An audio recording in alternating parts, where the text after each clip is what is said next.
Okay, let's talk about this exam. When you get into the exam itself, here are the answers. No, I'm kidding. It's kind of a different beast altogether, not like the other exams that are out there. As far as difficulty level, I would give it an average compared to some other vendors. But here's what's kind of interesting is that the exam itself is referred to as 312-50. And what's kind of weird is it's been 312-50 since version 8. And here we are on version 10. Now, there's a slight rumor out there that some things could be changing come September of 2018, but we'll update this module in this course if anything has changed. But what this really means to you is that the exam itself hasn't changed really that much since version 8, even though in version 9 we introduced things like cloud computing and malware, and then in version 10 they're introducing ransomware as Internet of Things hacking. Now, what's kind of bizarre is that even though we cover these subjects in this series and in this course, you're not necessarily going to see questions about them. EC Council wants you to be aware of them. And that's not to say that in the future, again, we will update this, if they do decide to add questions in there about Internet of Things or even cloud computing, then you'll have the resources that you need.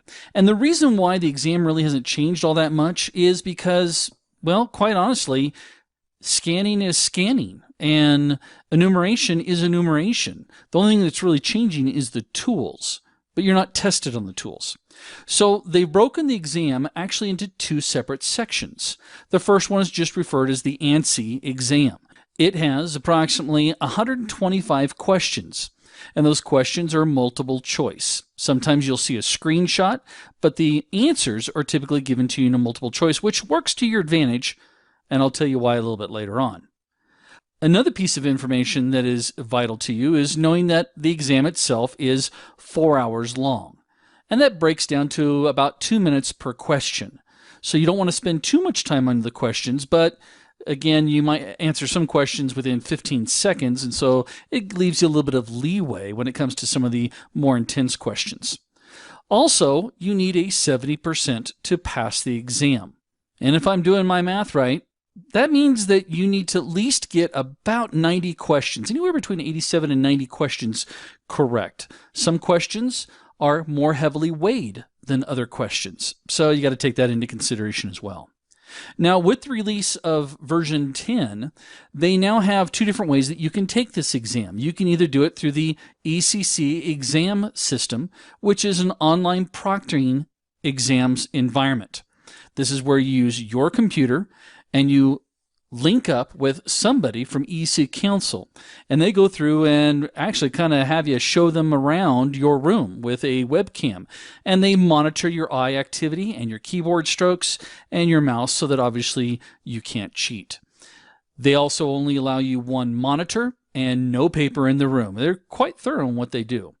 You can also take the exam through any VIEW testing centers. Now, also with version 10, they came out with this new thing called the practical exam. It's nothing new as far as new information. They just want to see if you can put your money where your mouth is. So you're going to get 20 practical challenges. And based off of, and this is why it's important for you to follow the labs and the demos that I've given you here throughout this series, is so that you feel comfortable using some of these tools. Because guess what? They're going to test you for 6 hours through those 20 practical challenges, and you'll need to get 70% correct to pass, and they're going to test you inside of what they refer to as the Aspen iLabs. Aspen iLabs itself is a service that EC Council provides for people that are taking their courses with them. It's basically a virtualized environment. Well, this testing environment, they give you a scenario and you use the tools that you've been introduced to see if you can figure out what the problem is.